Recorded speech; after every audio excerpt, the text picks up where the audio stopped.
Okay. I know that I'm a bit late for this video, but I promise I have a somewhat decent excuse. I started my new postdoc position on last Thursday, so not this one, the last one.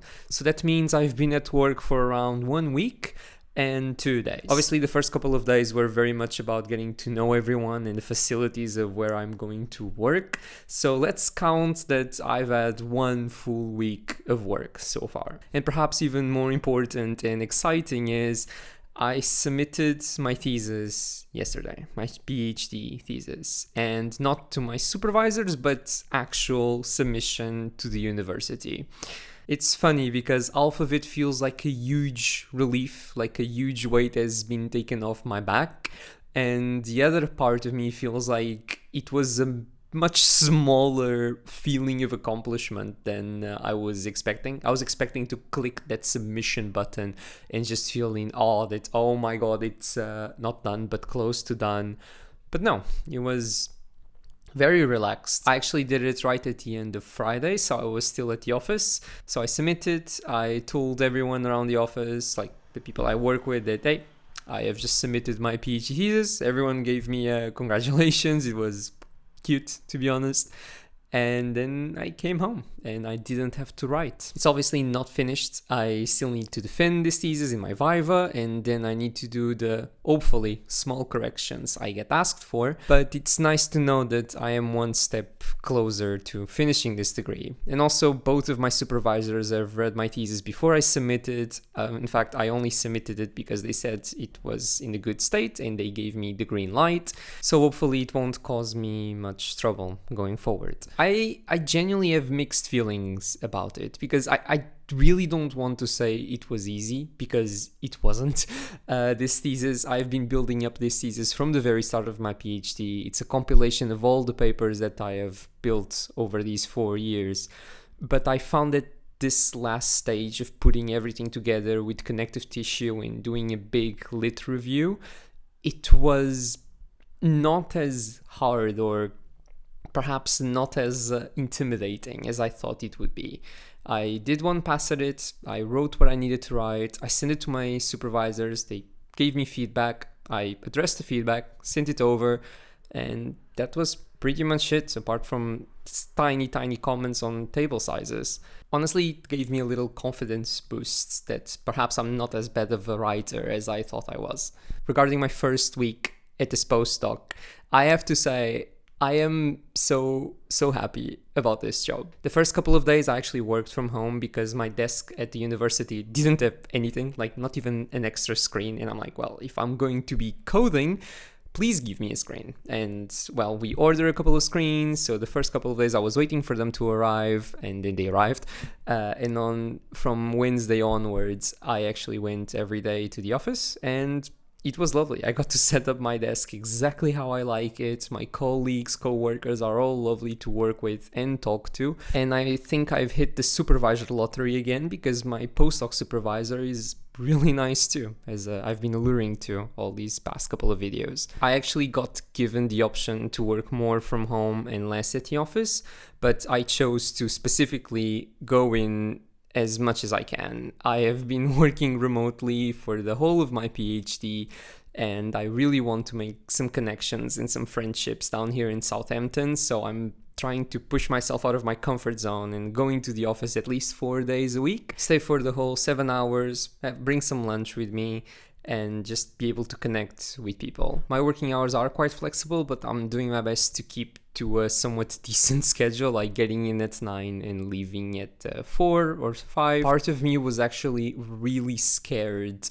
of going into a more proper job. I'm not a student anymore. I actually have responsibilities and a boss that I have responsibilities towards. And I was actually quite scared that I wouldn't be able to keep up with my routine, being able to keep going to the gym in the morning and keeping up with my meals and having time to relax and to read and to drink coffee and, things that I enjoy doing. I was really scared that I would end up in a spiral, that I wouldn't get enough time or energy to keep doing the stuff that I like. And obviously it's still early days, like this was 1 week, but throughout the week, gym every day, meals prepped every day, got home, was able to relax, was able to still talk to people and family.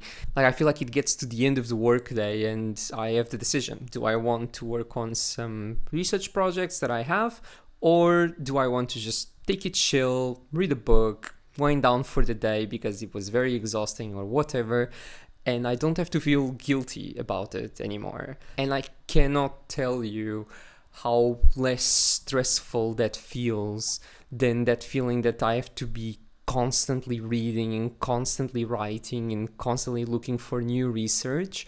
It just feels like there's a much bigger separation now, and it's been wonderful for my mental health. Like, I go to bed and I don't feel like I haven't achieved enough for the day. And I don't feel guilty if I'm spending a lot of time at the gym. You know, some workouts I just feel so good, I want to spend like 20 more minutes on a certain exercise or whatever.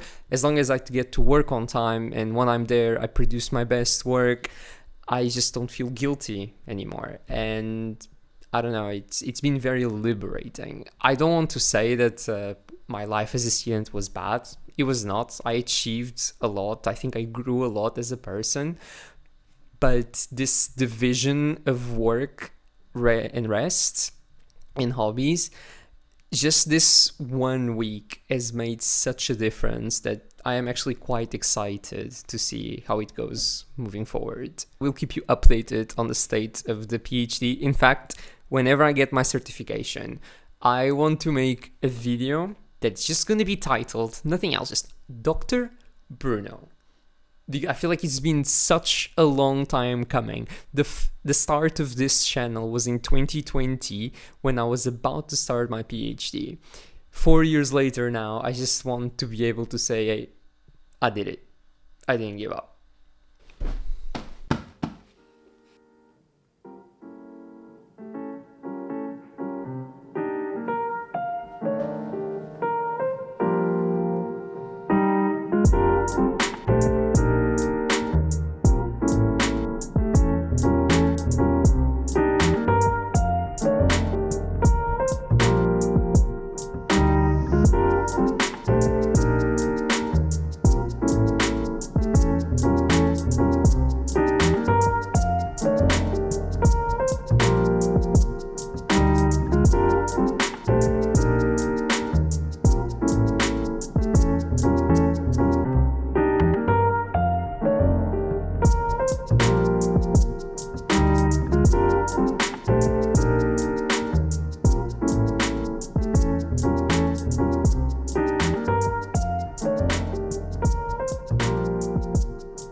Okay, today was significantly better than yesterday. I'm not going to lie. Yesterday was just like way too warm to be in the office, and I feel like they're being a bit greedy with power management on that AC. It was definitely way too warm. You know, I'm Portuguese, so technically I should be able to handle any type of summer that, Britain throws at me. But I genuinely feel like the heat here is so different from the heat in Portugal. And different definitely for the worse. Like, it's so uncomfortable. And probably if there was this weather in Portugal, I'm usually on holiday and I would probably be at the beach or the pool. So maybe that is also a factor to consider. The weather today was actually my favorite type of weather. Like, it was 25 degrees, which I find to be the perfect temperature. It was sunny, but the sun wasn't like burning hot. I didn't feel like I was frying. And there was a very gentle breeze that just made me feel not incredibly sweaty. I hate sweating. So yeah, the weather was great, but work itself is being a bit weird. Like, I just came from a period where I wrote around 160 pages of content that I am incredibly familiar with, that I have been working with for the past 4 years. And this position, this postdoc position, is very far away from the research I've done so far. So I'm basically catching up on all of these topics from all these projects I'm getting involved with that, okay, I have no idea what this acronym stands for. I'm going to pretend I do during this meeting, and then I'll research and learn about it. But whenever you're learning a new topic to research, I feel like you have to read so much until you're at a position where you can actually do something of your own, that I just feel like these weeks where I just spend ages upon ages reading documentation, that I'm like just doing nothing. I'm just reading. And I really need to fight that idea, because I know that in the end, this is a productive manner to engage with, because, if I don't learn about it, there's no way I'll make progress in it. But at the same time, I spy on everyone around the office. I see what they're doing, and everyone's like coding and, getting errors and fixing the errors. And I just feel like, oh, all right, I'm just reading, I'm taking it chill. So yeah, I think I need to embrace that process. But you know who can help you learn about STEM topics? Yeah, you know where this is going. Today's sponsor, Brilliant. Brilliant is an online learning platform where you learn by doing. They put a massive focus on problem solving, making you interact directly with the learning content. Problem solving is, in my humble opinion as an almost doctor in computer science, by far the best approach to learn about maths or programming. I recently had to brush up my knowledge on probability, and I can highly recommend Brilliant's content on the topic. I found it super accessible and interactive, as Brilliant takes it from the ground up until way more advanced topics. You get to explore real data sets from real companies, such as Starbucks or Spotify. You learn how to parse and visualize these massive data sets, as well as learning powerful insights from this data. So yeah, if all of this sounds appealing, visit brilliant.org/Bruno Arcanjo, or click the link in the description below. You'll get 1. A 30-day free trial to everything that Brilliant has to offer. 2. A 20% off an annual subscription. And 3. You'll be supporting my channel. Thank you very much for watching. I'll try to get back to more consistent uploads in the upcoming weeks, and wish me luck for this new job.